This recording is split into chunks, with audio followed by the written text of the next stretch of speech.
ഏവരെയും പുതിയ വാർത്തകളിലേക്ക് ഞാൻ സ്വാഗതം ചെയ്യുകയാണ്. ഇന്ത്യയും പാകിസ്ഥാനും തമ്മിൽ വേർതിരിഞ്ഞ് രണ്ട് രാജ്യങ്ങളായതിനു ശേഷം ഒരിക്കലും അവസാനിക്കാത്ത തർക്കങ്ങളും ഏറ്റുമുട്ടലുകളുമായി എക്കാലവും മുന്നോട്ട് പോവുകയാണ്. ഇരു രാജ്യങ്ങളുടെയും രാഷ്ട്രീയ മരുഭൂമികൾ പച്ചപിടിക്കുന്നതും മുളപൊട്ടുന്നതും ഓരോരോ പ്രശ്നങ്ങൾ ഉണ്ടാകുമ്പോഴാണ്.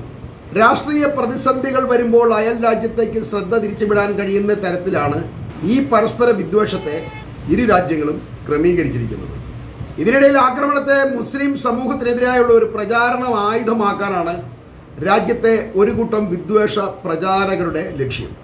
ഈ ആക്രമണത്തിന് ഉത്തരവാദിത്വം മുസ്ലിങ്ങളുടെ ചുമലിൽ കെട്ടിവെക്കാനുള്ള ശ്രമവും മുസ്ലിങ്ങളെല്ലാം രാജ്യദ്രോഹികളും ഞങ്ങൾ രാജ്യസ്നേഹികളുമാണ് എന്ന തരത്തിലാണ് ഇപ്പോൾ പ്രചാരമുള്ളത്.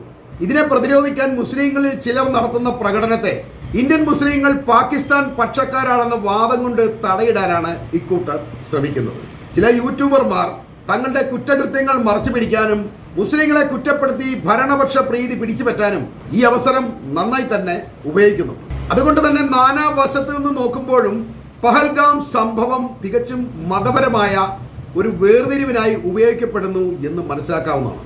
ഈ അവസരം ഇസ്ലാമിക വിരുദ്ധ രാഷ്ട്രീയ മുതലെടുപ്പിന് ശ്രമിക്കുന്നു എന്ന് മനസ്സിലാക്കി പ്രതിപക്ഷം നിശബ്ദമായി നോക്കിയിരിക്കുമ്പോൾ പ്രതിപക്ഷത്തെയും പ്രതിപക്ഷ നേതാവിനെ വരെ മുസ്ലിം പ്രീണനം എന്ന് പറഞ്ഞ് ഇവർ ഒറ്റപ്പെടുത്താനാണ് ശ്രമിക്കുന്നത്. ഇന്ത്യയിൽ പാകിസ്ഥാൻ വിരോധം മുസ്ലിം ധ്രുവീകരണത്തിനായി ഉപയോഗിക്കുമ്പോൾ ഇന്ത്യയുമായിട്ടുള്ള കുലവൈരം പാകിസ്ഥാനെ സംബന്ധിച്ച് അവിടുത്തെ അഴിമതിക്കുള്ള ഒരു പ്രധാന ഇടനാഴിയാണ്. ഈ ഒരു സൗകര്യം ഉള്ളത് കൊണ്ട് 60കളിലും 70കളിലുമൊക്കെ പാകിസ്ഥാന്റെ ബജറ്റിന്റെ 40% വരെ അവർ സൈനിക ആവശ്യങ്ങൾക്കായാണ് മാറ്റിവെച്ചിരുന്നത്. ഈ തുകയിൽ പകുതിയും രാഷ്ട്രീയക്കാരുടെയും സൈനിക നേതാക്കന്മാരുടെയും പോക്കറ്റിലേക്കാണ് പോയിക്കൊണ്ടിരുന്നത്. ഭീകരതയും ഭീകരരെയും വളർത്താനും രാജ്യത്ത് സ്ഥിരം സംഘർഷങ്ങൾ നിലനിർത്താനും ഇവർ ഈ പണം ഉപയോഗിച്ചുകൊണ്ടിരുന്നു. ഇത്തരത്തിലൊരു ദുസ്ഥിതി ഉള്ളത് കൊണ്ടാണ് പാകിസ്ഥാൻ എന്ന രാജ്യം അടിക്കടി താഴേക്ക് പോവുകയും ജനങ്ങൾ ദരിദ്രരാകാൻ കാരണമാവുകയൊക്കെ ചെയ്തത്. ഇന്ത്യയും പാകിസ്ഥാനും തമ്മിൽ സ്ഥിരമായ സംഘർഷം നിലനിൽക്കുന്നതിനാൽ ഇരു രാജ്യങ്ങളുടെയും സൈനിക പ്രതിരോധ ആവശ്യങ്ങൾക്ക് വലിയ വലിയ തുകകൾ എല്ലാ കൊല്ലവും മാറ്റിവെക്കേണ്ടി വരികയാണ്. മുൻ വർഷങ്ങളെ അപേക്ഷിച്ച് 2024-25 വർഷത്തെ പാകിസ്ഥാന്റെ പ്രതിരോധ ചെലവ് 11% മുതൽ 12% വരെയാണ്. ഇത് പണ്ടത്തേനെ അപേക്ഷിച്ച് വളരെയധികം താഴെയാണ്. അതിന് കാരണം രാജ്യം കടുത്ത ദാരിദ്ര്യത്തിലാണ് ഇപ്പോഴുള്ളത് എന്നതുകൊണ്ടാണ്. അതല്ല രാജ്യം കുറച്ച് സാമ്പത്തികമായി കുറച്ചുകൂടെ ഉന്നതിയിലായിരുന്നെങ്കിൽ അവരുടെ ഈ പ്രതിരോധ ചെലവ് അത് ഒരുപക്ഷെ 20 അല്ലെങ്കിൽ 30 ആക്കി മാറ്റിയേനെ. എന്നിട്ടും പാകിസ്ഥാന്റെ ഈ 11% ചിലവ് എന്ന് പറയുന്നത് ഏതാണ്ട് $7.64 ബില്യൺ ആണ്. കേവലം 25 കോടി ജനങ്ങൾ മാത്രമുള്ള പാകിസ്ഥാനെ സംബന്ധിച്ച് ഇത് വളരെ വലിയൊരു തുകയാണ്.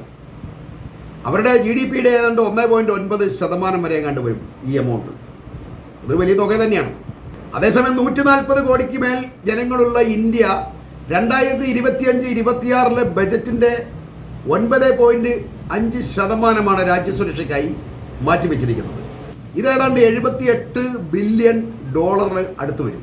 എല്ലാ കാലത്തും പാകിസ്ഥാന്റെ 10 മടങ്ങ് അധികം പ്രതിരോധ ഫണ്ടുള്ള ഇന്ത്യ സൈനികമായി എത്ര ശക്തമായ രാഷ്ട്രമായിരിക്കും എന്നുള്ള കാര്യത്തിൽ തർക്കമുണ്ടാകാൻ വഴിയില്ല.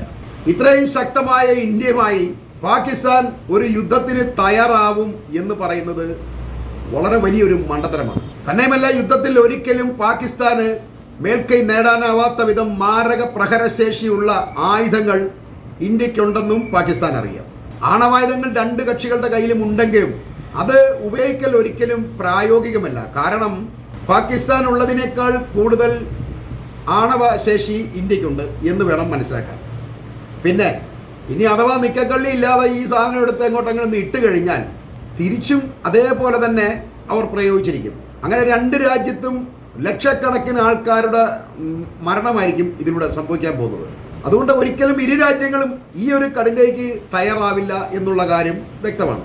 എന്നാൽ ആയുധബലം കൊണ്ട് ഒരിക്കലും ഇന്ത്യ നേരിടാൻ കഴിയില്ല എന്നും പാകിസ്ഥാൻ അറിയാം. പിന്നെ അവർ ചില ഗിമ്മിക്കുകളൊക്കെ കാണിക്കും. കാരണം ഇന്ത്യയായിട്ട് ഇപ്പോൾ ഞങ്ങൾ യുദ്ധം ചെയ്യും, ഞങ്ങൾ അങ്ങനെ ചെയ്യും, ഇങ്ങനെ ചെയ്യും. അതൊന്നും ഒരിക്കലും സാധ്യമായ കാര്യങ്ങളല്ല. ഇന്ത്യ അതിശക്തമായ ഒരു രാജ്യം തന്നെയാണ്, അക്കാര്യത്തിൽ ഒരു തർക്കവുമില്ല. ഇങ്ങനെ വരുമ്പോൾ ഒരു യുദ്ധം ഉണ്ടാവുക എന്നത് ഒരിക്കലും പ്രായോഗികമായ കാര്യമൊന്നുമല്ല. ഇപ്പോൾ യുദ്ധമുണ്ടാകും, നാളെ ഇപ്പോൾ അടിക്കുന്നു, സൈന്യം അങ്ങോട്ട് റെഡിയായി തയ്യാറായി എന്നൊക്കെ ചിലർ പറയുന്നത് കേൾക്കാം. ഇതെല്ലാം വെറുതെയാണ്. അതുകൊണ്ട് തന്നെ കഴിഞ്ഞ ദിവസം സർക്കാരിന്റെ ഭാഗത്തു നിന്ന് ഔദ്യോഗികമായ പ്രഖ്യാപനമൊന്നും ഇല്ലാതെ പത്രമാധ്യമങ്ങൾ അല്ലെങ്കിൽ മീഡിയകൾ, യൂട്യൂബുകൾ ഇവരൊന്നും ഈ തള്ളിമറിക്കരുത് എന്ന് പ്രത്യേകം വാണിംഗ് ഉണ്ടായിരുന്നു.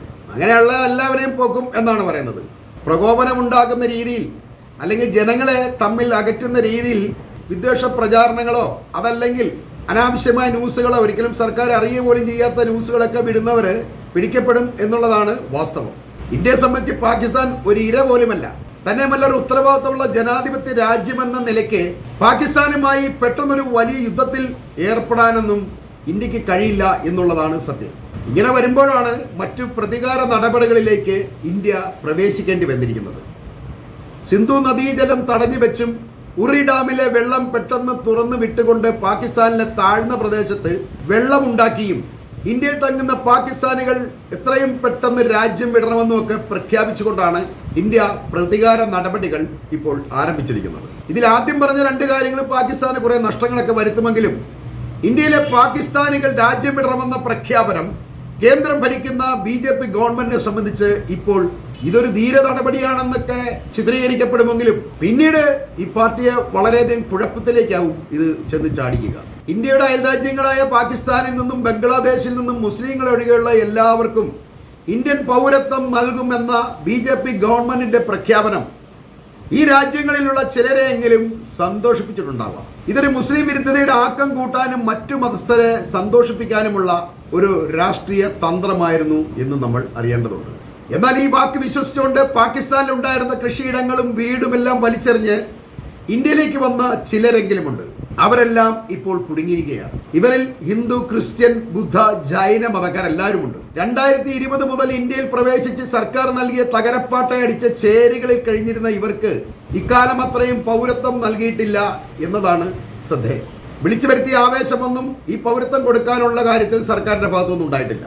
അതുകൊണ്ട് തന്നെ റെക്കോർഡുകൾ പ്രകാരം പാകിസ്ഥാനിൽ നിന്നും അനധികൃതമായി കുടിയേറിയവരാണ് ഇക്കൂട്ടർ. സിനിമ, മാധ്യമ പ്രവർത്തനം, കോൺഫറൻസ് അല്ലെങ്കിൽ പർവ്വതാരോഹണം, പഠനം, വിസിറ്റർ അല്ലെങ്കിൽ ടൂറിസ്റ്റുകൾ, തീർത്ഥാടനം, ഇങ്ങനെയൊക്കെ തുടങ്ങി 12 തരം വിസയിലുള്ളവർ മാത്രമല്ല ഇന്ത്യയിൽ കുടിയേറിയ അഭയാർത്ഥികൾ ഉൾപ്പെടെ ഇപ്പോൾ തിരികെ പോകേണ്ടി വന്നിരിക്കുകയാണ് എന്നാണ് നമ്മൾ മനസ്സിലാക്കേണ്ടത്. അഥവാ ഇവരാരും തിരിച്ചു പോയില്ലെങ്കിൽ 29-ാം തീയതി കഴിഞ്ഞാൽ എല്ലാവരെയും പിടിച്ച് നാട് കടത്തും എന്നാണ് പ്രഖ്യാപനമുള്ളത്. ഇത് BJPയുടെ NRC നയത്തിന് നേരെ വിപരീതമായ ഫലമാണ് ഉണ്ടാക്കുന്നത്. അന്യരാജ്യത്ത് കിടന്ന ആളുകളെ ഇവിടെ പൗരത്വം നൽകാമെന്ന് പറഞ്ഞ് വിളിച്ചു വരുത്തിയിട്ട് ഇപ്പോൾ പാകിസ്ഥാനുമായിട്ട് ഒരു പ്രശ്നമുണ്ടായപ്പോൾ ഇവരെല്ലാം രാജ്യം നിന്ന് പുറത്തു പോയില്ലെങ്കിൽ പിടികൂടും, അറസ്റ്റ് ചെയ്യും, നാട് കടത്തും എന്നൊക്കെയാണ് ഭീഷണി മുഴക്കിയിരിക്കുന്നത്. പാകിസ്ഥാനുമായി 7 വർഷത്തിലധികമായി തുടരുന്ന സംഘർഷമുണ്ടെന്ന് അറിയാവുന്ന ഈ സർക്കാർ തന്നെ ശത്രു രാജ്യത്തെ ആളുകൾ ഇങ്ങോട്ട് പോരൂ എന്ന് വിളിച്ചു വരുത്തുന്നത് പാകിസ്ഥാനുമായി ഇനി പ്രശ്നമുണ്ടാവില്ല എന്ന ധാരണയിലാണോ എന്ന് നമ്മൾ ചോദിക്കേണ്ടതുണ്ട്. ഇനി ആ ഒരു ലക്ഷ്യമല്ലായിരുന്നെങ്കിൽ പിന്നെന്തിനാണ് പാകിസ്ഥാനുമായി ഒരു സംഘർഷം ഉണ്ടായപ്പോൾ ഇവരെല്ലാം തിരിച്ചു പോകണം എന്ന് പറയുന്നത്? അതിൽ ശ്രദ്ധേയം, പല കുടുംബങ്ങളിലെയും അച്ഛനും അമ്മയും പാകിസ്ഥാനിലും മക്കൾ ഇന്ത്യയിലുമായി കഴിയുന്നവരുണ്ട്. അതല്ലെങ്കിൽ ഭർത്താവ് പാകിസ്ഥാനിലും ഭാര്യയും മക്കളും ഇന്ത്യയിലുമുണ്ട്. ഈ ബന്ധങ്ങൾ പോലും ഇനി അടുക്കാൻ കഴിയാത്ത വിധം അകലുകയാണ്. ഇനി ഈ നയതന്ത്ര ബന്ധങ്ങളൊക്കെ ഒന്ന് കൂട്ടിച്ചേരണമെങ്കിൽ എത്ര കൊല്ലം കഴിയണം? അത്രയധികം രൂക്ഷമായ ഒരു പ്രശ്നമാണ് ഇന്ത്യയും പാകിസ്ഥാനും തമ്മിൽ ഇപ്പോഴുള്ളത്. ഒരു യുദ്ധത്തിന്റെ വക്കിലേക്ക് കാര്യങ്ങൾ എത്തുക എന്ന് പറയുന്നത് അത്രയധികം രൂക്ഷമാണ്. അത് വീണ്ടും ഒന്ന് വിളക്കി ചേർത്ത് വേണ്ടൊന്ന് സെറ്റ് ആകണമെങ്കിൽ എത്ര കൊല്ലം കഴിയണം? അതുവരെ ഈ ബന്ധങ്ങൾ ഇങ്ങനെ അകന്നു നിൽക്കും, ആർക്കും അങ്ങോട്ടും ഇങ്ങോട്ട് പോകാൻ കഴിയാതെ യാതൊരുവിധ ഇടപാടുകളും ഇല്ലാതെ കഴിയേണ്ടി വരും. പൗരത്വം കൊടുക്കാമെന്ന് പറഞ്ഞ് വിളിച്ചു വരുത്തിയവർക്ക് പൗരത്വം കൊടുക്കേണ്ടതുണ്ട്. കാരണം ഗവൺമെന്റ് വിശ്വസിച്ചാണല്ലോ അവർ ഈ രാജ്യത്തെത്തിയത്. എന്നാൽ അതിനു മുൻപ് രാജ്യങ്ങൾ തമ്മിൽ സംഘർഷം ഉണ്ടാകുമ്പോൾ അതിർത്തികൾ അടയ്ക്കുന്നത് കാരണം ഈ കുടുംബങ്ങളുടെ മൂലബന്ധങ്ങൾ വേർപിരിയാൻ സാധ്യതയുണ്ടെന്ന് ഇങ്ങനെ രാജ്യത്തെത്തുന്നവരെ പറഞ്ഞ് ബോധ്യപ്പെടുത്തേണ്ടതുണ്ട്. അതൊന്നും ചെയ്യാതെ കേവലം രാഷ്ട്രീയ നേട്ടങ്ങൾക്കായി ജനങ്ങളുടെ ബന്ധങ്ങളെ മുറിവേൽപ്പിക്കുന്ന തീരുമാനങ്ങൾ ഉണ്ടാവാൻ പാടില്ല എന്നുള്ളതാണ്. അത് ജനാധിപത്യ രാജ്യത്തിന്റെ അന്തസ്സതയ്ക്ക് യോജിക്കുന്നതുമല്ല. തന്നെയുമല്ല, നമ്മുടെ രാജ്യത്തിന്റെ വിശ്വാസ്യതയ്ക്ക് മങ്ങലേൽപ്പിക്കുകയും ചെയ്യുന്നു. രാജ്യങ്ങൾ തമ്മിലുള്ള തർക്കങ്ങളിൽപ്പെട്ട് ജീവിതവും സമ്പത്തും കയ്യിൽ നിന്നും വഴുതിപ്പോകുന്ന ഈ ജനക്കൂട്ടം ശരിക്കും ഇരുട്ടിലായിരിക്കുകയാണ് എന്ന് വേണം പറയാൻ. ജന്മനാട്ടിലേക്ക് തിരികെ പോവുക എന്നത് അവരുടെ ജീവനെ തന്നെ നഷ്ടപ്പെടുത്താൻ ഇടയാക്കുന്ന ഒരു സംഗതിയാണ്. ഇത് പാകിസ്ഥാൻ ആയതുകൊണ്ട് കാണാൻ എടുത്തു പറയേണ്ടി വരുന്നത്. ഏത് വിഷയങ്ങളിലും എടുത്തുചാടി പുറപ്പെടുന്നവർക്ക് പുതിയൊരു പാഠം കൂടിയാണ് പാകിസ്ഥാനിൽ നിന്നും ഇന്ത്യയിലെത്തിയ കുറേ ആളുകൾ എന്ന് പറഞ്ഞുകൊണ്ട് ഞാൻ ഈ വീഡിയോ ഇവിടെ അവസാനിപ്പിക്കുകയാണ്.